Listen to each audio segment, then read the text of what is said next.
Nowadays, let's have a look what has been done underneath as well. Obviously we sorted the radiator, mounting on the top, not yet because obviously I need the front of the car over there.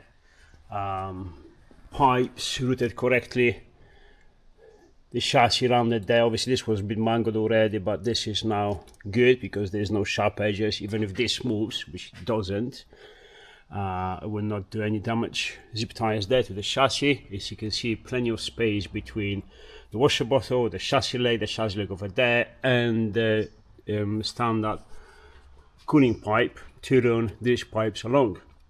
Obviously one goes to the pump, which is the outlet. The other pipe goes straight into it.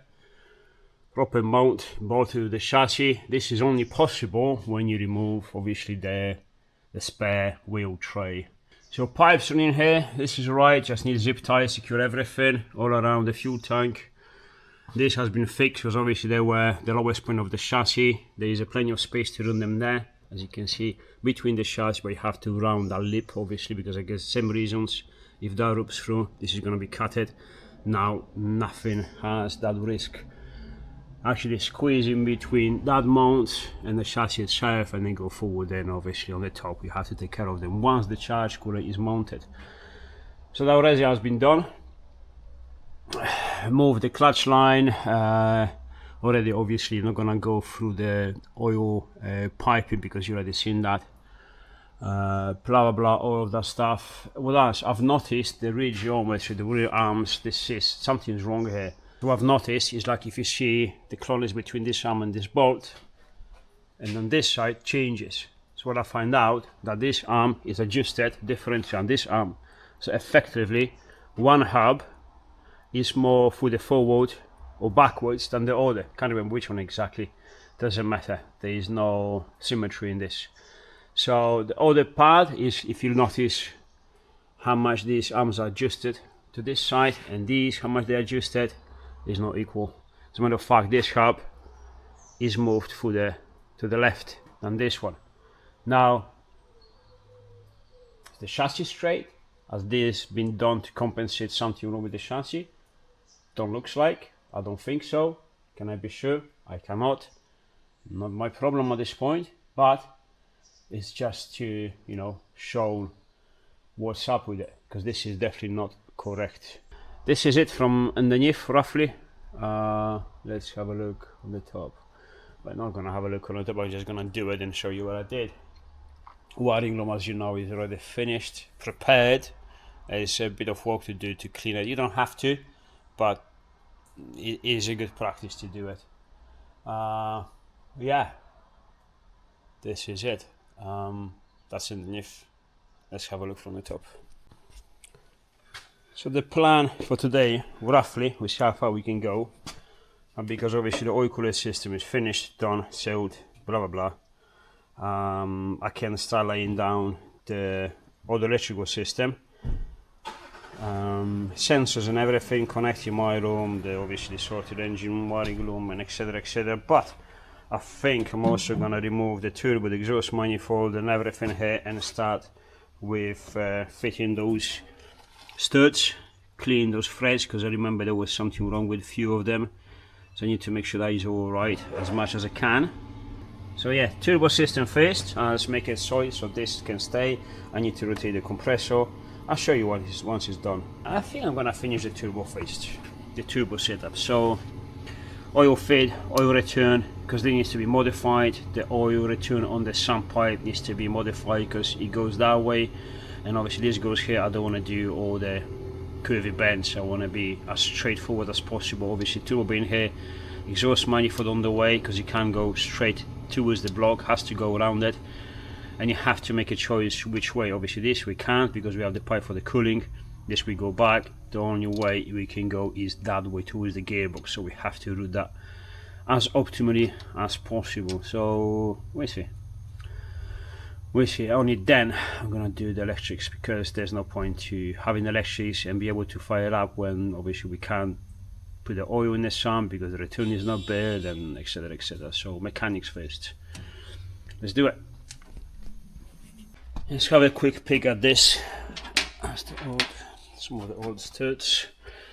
Now this one here, you can see there's nothing, there's almost nothing left there. There's just like that part of thread is savable. This initial part, there's nothing there. Literally, you can push this, see the start there, it grabs nothing initially. See? The camera picks it up, it's completely cleaned here. This one out of shavings seems to be cross-threaded. That one, I don't know, looks like may not be. There's a lot of stuff coming out. Look at it. This is not alright.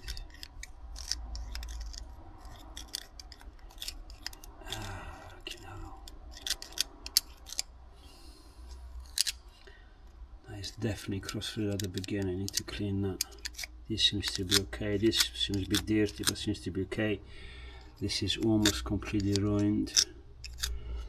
This got some bits inside, but I think I can save this one. It's not too bad. This one seems to be okay, just a bit dirty. 50-50. 50-50. We'll see. Let me see what I can do. Let me get the egg gun here, blow all the shavings out, all the scrap bullshit, don't know where it come from, and then we have a look. That valve seems to be wet. I don't know. Let me see how much I can save, and we go from there. Came out not too bad. This one, obviously there's no saving this one. There's only about a third of the thread left inside. It's just literally just a big hole at the beginning. So this we have to have a note not to tie up too much. But on the rest is decent. Is good enough. There were, I think this one here and that one were a little bit cross-threaded to start with, but then the thread inside is good. So not too bad, managed to save it decently. So let's put the studs, manifold and turbo and everything back on. The bad about it that even this is like fully in, it has plenty of movement. This one, for example, is quite bad, so you can feel and still can go in a little, but that's all. It doesn't go any more in. So you have plenty of movement, so it shows you the thread, although it's being cleaned and it's decent, there's not much of it. It just has been abused. Well, it's only as much as we can do, otherwise this will have to be all helicoiled. Jesus. Yeah. Oh well. All we can do is just thread them in as much as we can till the end and make sure it's good. Should be okay. Not ideal, but not much we can do at this point. Alright, so we got the studs back in, and actually all of them, including the one that grabs the thread just at the end, actually holds right, so happy with those. Good axes, new nuts and everything, but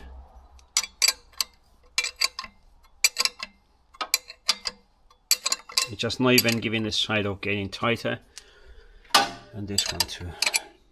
It just keeps going, it actually goes loose. So what do you think? It's two bolts in a compressor. It's not ideal.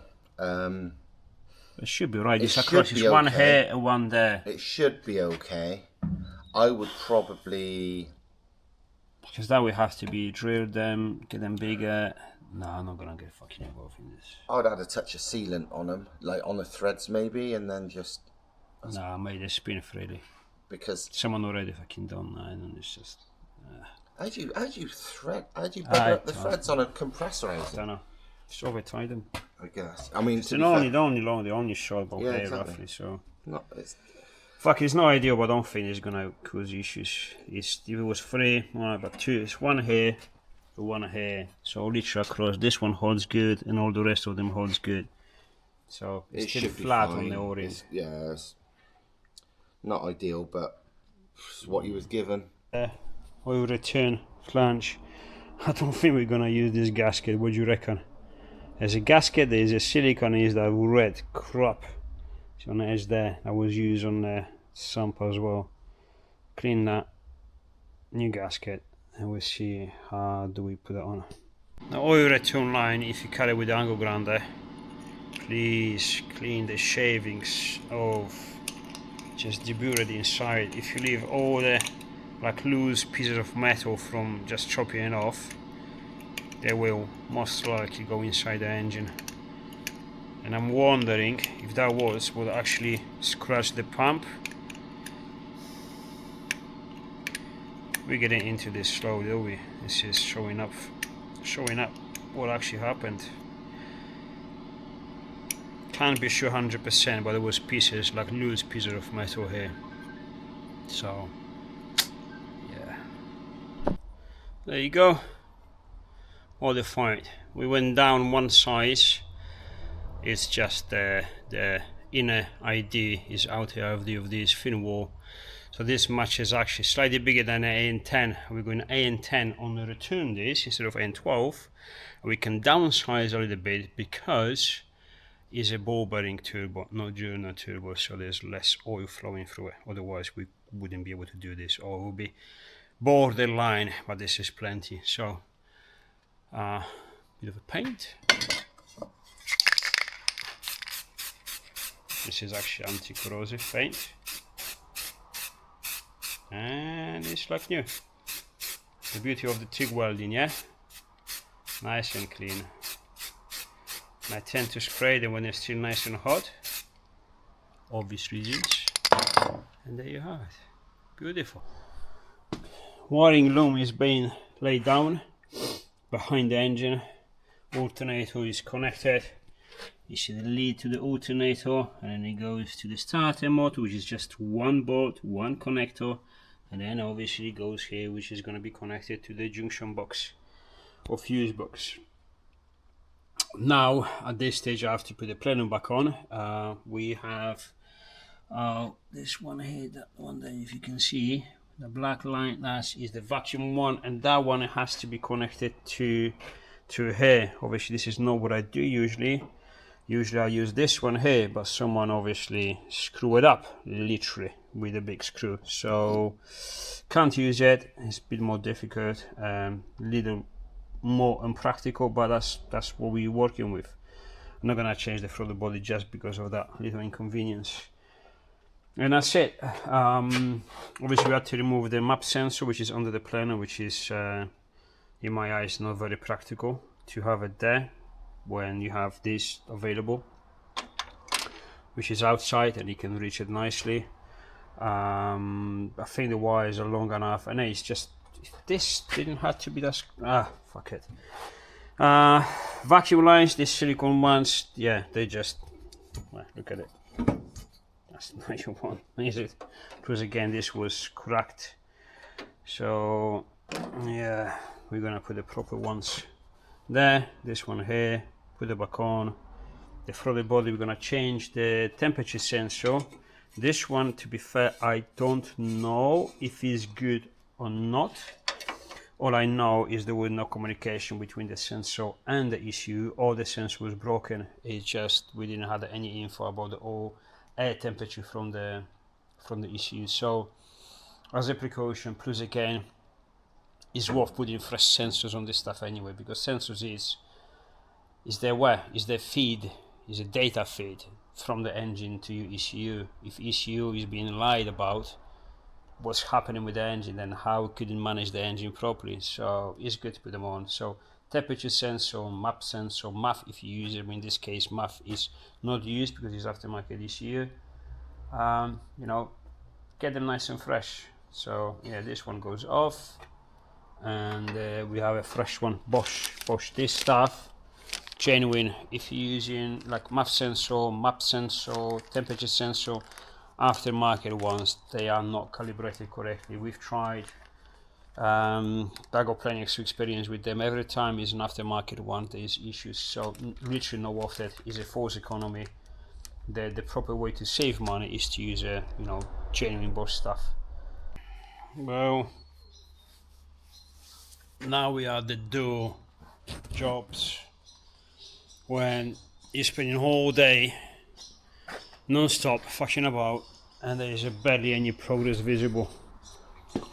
I hate this stage, really did, always did, but you have to do it anyway. So yeah, Plenum is on, wiring is on. There is some bit extra here. It's done slightly different than what I do, so can't have it as tidy because it's just simply extra wires, extra bits in different places. But roughly the stuff is there. That is different than when I put aluminium ones with another output port, but I can work with this. I can plug in the turbo circulation water into this, I think it's going to be the same roughly. If not, I'm going to get the aluminium one. I'm just trying to recirculate as much as I can from what's here, which is, if it's alright, I keep it, because again it's money and time and etc, etc. So I'm trying to keep the costs down. All this pipe, this is slightly too big for this, but the right Jubilee clip this holds, is fine. Obviously this lines, blah blah. Again, slightly different, but it is okay. The wiring room is already laid down there. The first part, the second part, which is majority of inside. On this side, obviously I've cleaned this a little. This is your coils. That's where can we get to that. This is the remote block for the sensors. This is the original sensor that takes care of the engine oil pressure on the dash, the warning light. This is obviously a standard. This is a standard with the conversion, but obviously now the wires, they have plenty of space to move all of them. This is a bit not beautiful, but this is quite crucial because this keeps the wires in one place, don't flap around. And again, they are slightly differently routed here. I'll remove the plastic from the injector's wires because that leaves you all of this space empty. Otherwise, this is more difficult to remove, the dipstick, and now it's just super simple. Obviously, the map sensor is not plugged in before the throttle body, is plugged into the plenum, and under there obviously you can't access it, so you can't change it, you can't change the plug, so it's very unpractical. I brought it up here. I took that port to do it because that port used to be used for the brake booster. It's that's not good for that. We used the mid port when this was plugged in for the brakes booster, which is this one here, and it's longer than it should be because I want it to be practical. Zip tie there so nothing flops around, everything is nice and tight, everything doesn't move or rubs against it. And it's longer because when you remove the plenum comes with it. You don't have to crawl under the car or working blindly to remove it, because obviously there's a Jubilee clip just under the plenum there, it's not visible. But if you remove the plenum, you can take it out and the line is long enough so you can literally remove it here with the plenum upside down.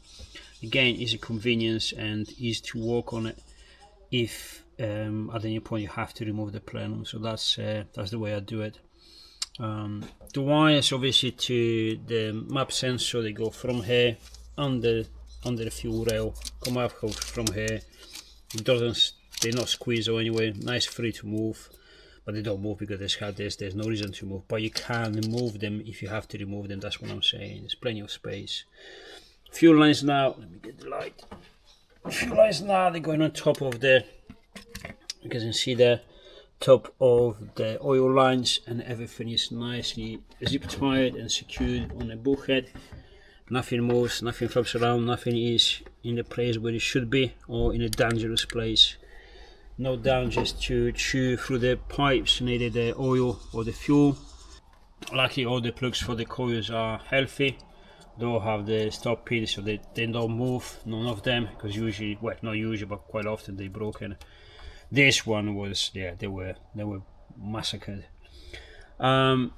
Obviously with the wiring there's going to be some extra wires. I don't know where they're going. I'm going to attach it. This was the wire attached to this. It was just a piece of wire actually. It was scattered, connected to nothing, so I'm not really sure where to connect it. I haven't built this car, so I don't know where that stuff goes. To be sorted out. This is all nice and secured now. I still have to secure this, but again I have to work on this with the turbo water cooling lines, so I'll leave it there for a moment. What else? The shifter needs to be adjusted, and the wiring is almost finished inside the engine bay. There's going to be more to do. lambda sensor will have to be replaced because it's the short one obviously doesn't reach where it should be. Oil lines fitted both ways, return line is fitted. This is how I route it away from the exhaust manifold, because obviously this ideally wants heat shielding anyway, and I did go away with that being almost obviously standard, but then goes around the drive shaft, CV joint, nice and safe, and around here. So I'm happy with this. This is the coolant line that was provided with the turbo. You just had to plug it in. Nicely done from whoever made it, because it just matches, it goes there, no problems. Obviously we have to work on the other line, but I had the wrong fitting, a different AN fitting for that, so I have to find if I have something. Yeah, you can see this gearbox has been rebuilt. Probably some people rebuilt the engine or something. I don't know, there's just silicone fucking everywhere. You can see it there, putting everywhere like it was from the sump. And this is, hopefully the camera can see the amount of silicone that should come out from the sump or the gearbox, whatever surfaces you have there. None, or very very little. So yeah, because again, if that silicone pulls out, it pulls in as well inside the gearbox or the engine or the sump in that case where it was. So that's it. I left the speed sensor in. If it's gonna be used or not, don't know. Probably not, but the possibility is there, so leave it. Obviously manifold has been on, wastegate is on, plugged in all the ports. I have 2 ports there because there's different ways to control it. We're gonna decide how. N75 valve obviously doesn't exist anymore because this is now an ignition ECU. We have a mag valve. Good choice, at least parts are very good. Obviously there is one plug here which I removed because from the wiring room I had to chop it off. Well, no, I had to chop it off, but I had to be shortened anyway. There's a bit of a wire, don't know why. It's nicely done actually. It's like very nicely, very simple. You plug into the plug just to extend it, but how far do you want to go with this extension? He's like, where's that turbo? Try it. It's been a long day. It's nearly 6 o'clock, and he's like, well, how much you've done? He's like, well, looking at this, I've done very little. I'll tell you something, sorting all this small bullshit stuff. It's like this crap that was fitted incorrectly with just it's not making sense. And then obviously I'm trying to work with what I have. If I manage to make it good, like the silicone pipes, you know, I'm using this one, so I have to replace the proper stuff. This is guaranteed, it's never gonna fail.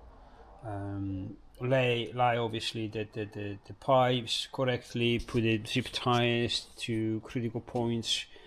Same with the wiring room, similar of this, which is again slightly different which the way I do it, but this is okay, works out right anyway now. So we're not far. This was empty engine really, and now I think tomorrow I can get it started. So yeah, a lot has been done. A dipstick for example, that bastard was filthy, like fucking you couldn't touch it because you get yourself dirty. And no one can see it, it's just behind the engine there. It's beyond me, I can't, it's stronger than me, I can't leave it that dirty. I just have to get it brake clean and clean it because it's brand new and it looks like new almost now. So you know, small things like this I have to do it. Same with this, you know, lines. This is a red silicone line. It's filthy, it was all black, you couldn't almost see it. It was red underneath. Again, just clean it, make everything just nice as it should be. It doesn't take much, or at least so when you work on it you don't get, you know, filthy hands from just looking at it. This was fixed on the cylinder head obviously with this M6 bolts instead of M7 bolts of M6. Very strange. Obviously they will tap it. There's initial part is just there's no thread, just deep inside. Not 100% happy with that, but this seems to hold, so hopefully it's gonna be alright. There's not much fixing on it, otherwise it would have to be re-drilled, re-tapped to probably M8, because at the beginning of the hose where the thread's supposed to start, they literally M8, and then deeper inside they just M7, which is again very odd size, but you know, this is what it is. I'm trying to leave as much stuff as possible. If it works okay-ish, just leave it, because if I start fixing every single thing like that, it's just gonna be hours and hours and hours added to it. So I'm trying to keep sort of a balance between a good result, not too much money spent, and obviously time. And that's it. Obviously still the front to be done, not much, but requires some attention. Jesus, today is what's today? Wednesday. Today's not enough. Fuck's sake. I already know this is not gonna be finished Friday. Fucking hell. There's no way. Because small things, the smaller finishes, they take ages. And you can't rush it, you just can't. And I already work on this car for 2 days. So Friday is gonna be 7 days, and I know that's not enough. So at least 8. Jesus. And if you're thinking, it takes me 2 weeks to build an MR2 with the full conversion. Because everything goes smooth, you know. I know everything, it goes where it's supposed to be, it goes where it's planned. When you're sorting problems, diagnosing the problems, taking it apart, and it's just, I really don't enjoy fixing people's screw-ups. I really don't. My own choice, no one else to blame. But it is what it is. It's like, you know, you can blame someone else if you can, but I can't. This is my own stupidity. It's a nice car though. Not bad. Anyways, enough, because it seems like this video is about moaning, not actually showing you the job. So yeah, this is the second part of the wiring room. Slightly tidy up more than it should be, and yeah, it's almost there. I'm gonna leave this plug on. This plug here is for the EGT, and again I usually remove the EGT sensor because they prompt to fail. So in our ECUs, the standard ECUs, they written off, they disable. But in this case, because aftermarket ECU, maybe they want to use it for something because the pinout is there, so you got the cables already. Maybe they want to use it for that specific use. I really don't know. So I'll leave it there, just for the possibility, as with the speed sensor on the gearbox. You know, because don't know what they're gonna do with it. I actually forgot how much I've done today to show you more, because all the small things, refinements, and make sure everything is gonna be alright, not gonna cause any issues.